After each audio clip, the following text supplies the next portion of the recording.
Hi there, Steve Kaufman here. I said, I think in an answer, by the way, please subscribe to my channel if you enjoy hearing and talking about issues surrounding language learning. And if you like this video, give it a like. Today I want to talk about 3 months because 3 months comes up quite often. We have our 90-day challenges at Link. I have done quite a few. I've done it in Polish, in Korean, in Arabic and Persian, and maybe some other, I can't remember. 3 months, we had the 3 months to fluency of Benny the Irish polyglot spoke of. It's a period of time where we can sort of focus our energies and hopefully achieve something.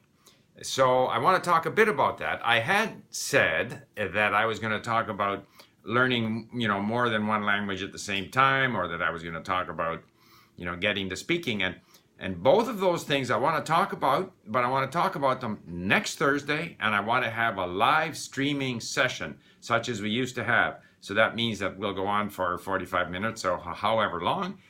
You will sign up and we'll get the information out to you on how you can sign up, and you can post your questions and I will answer those questions live.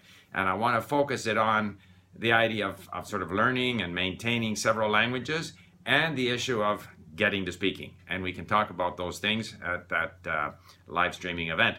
Now, the 3 months. So what can we achieve in 3 months, and how should we approach sort of a 3-month period of time? So first of all, I will sort of recount for you sort of my recent experience in sort of 3 months. Okay, so my wife and I went to Israel. Okay, so I got this T-shirt from the Hebrew University in Tel Aviv, and I put in probably 3 weeks prior to going there into Hebrew. I would say that my Hebrew is non-existent, okay? Even trying to read it. Whatever I did, I've essentially forgotten. So with Hebrew, I only put in a few weeks. If I start up again, I'm almost starting at the beginning. I'll be a little bit better because I'll be refreshing things that I tried to do, and so it'll come back faster and stronger, but I have essentially 0 there. Okay, but as a result of going to Israel, then my wife and I went into Jordan and we visited Petra. And that made me think, really, there's an awful lot more Arabic speakers than Hebrew speakers. I'm going to learn Arabic. So as a result of starting to learn Hebrew, I was motivated to learn Arabic. And this comes back to a point that I always have experienced in my life, and that is, you never know what's going to lead to what. 1 and 1 doesn't always equal 2. The main thing is to actually do something. And if you do something, good things will happen. So I then went into Arabic, and I spent, off and on, because I was traveling in Latin America, I was traveling in Ukraine and stuff, but I put in about 7 or 8 months into Arabic. Then I said, I have now learned to read Arabic more or less. And there's a lot of Persian speakers, Farsi speakers here in Vancouver. Why don't I learn Persian? So I spent essentially 3 months with Persian, at the end of which I did a brief video. And then my wife is watching Turkish soap operas on Netflix. So I said, hey, I'd like to understand what they're saying.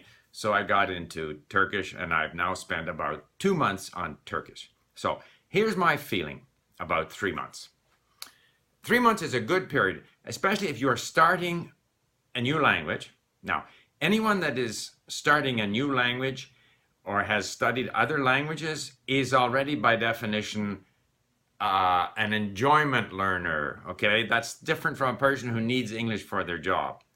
A person who needs English for their job, they're going to be totally focused on English. But in my case, I learn it because it's enjoyable. And what do I achieve in 3 months? Well, first of all, how? So I avoid too much time on grammar explanations because I don't have any sense of the language. I certainly never do grammar exercises. I focus entirely on listening and reading. And I focus on the mini stories because the first time I listen, I'm just accumulating words. And the first time I study these lessons, I'm accumulating words, and only slowly do I start to notice the different forms, the different functions of the different forms. And even today, while cleaning up after breakfast, I noticed certain things about Turkish verbs that I hadn't noticed before. And however, the other day, driving to the office, I put in my Arabic. I listened to Arabic, and I listened to the Persian coming back from the office. I heard the words more clearly than I did before.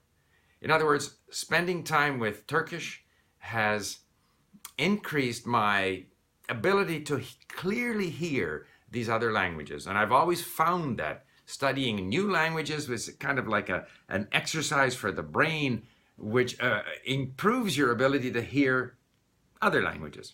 However, obviously, I have slipped. I've forgotten things. So I kind of end up with sort of the following feeling about the first 3 months of a language. Okay, you cannot achieve fluency in 3 months because fluency requires lots of practice using the language, speaking the language. Eventually, you have to speak a lot. You have to speak in meaningful situations, not just hello, how are you, where's the bathroom, but talking about things of interest, a wide range of subjects, lots of speaking. Until you have had that, you will not be fluent. So 3 months of study, after 3 months, you don't have the vocabulary to engage in meaningful conversation. And therefore, it's not practical to think that you can be fluent in 3 months. However, I have a level in Arabic, Turkish even, and Persian that I don't slip that much. I listen to my Arabic, I listen to my Persian.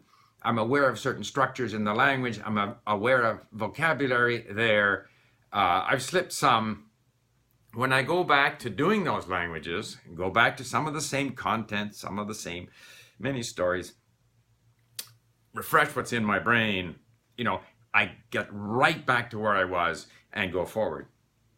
So the 3-month period gives you that toehold. The language is now no longer strange.